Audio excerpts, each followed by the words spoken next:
هذه عن عدد الكام الجائزة.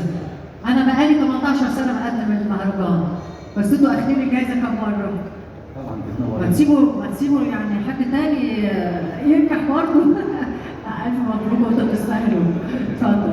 مساء الخير، انا برحب طبعا بكل الفنانين والموسيقيين الموجودين والاعلاميين، وطبعا لجنه التحكيم انا بشكرها جدا، وشكر كبير جدا طبعا لجمهورنا ومستمعينا، لان الجائزه دي بتبقى جائزه تصنيف اللي هي بتبقى قريبه جدا من قلبنا، وخاصه كمان لما تكون كمان جائزه قيمه. انا بشكر كمان زمايلي كمان في راديو حسين سعيد، ودايما كده مزيد من النجاح. شكرا جزيلا. ألف مبروك.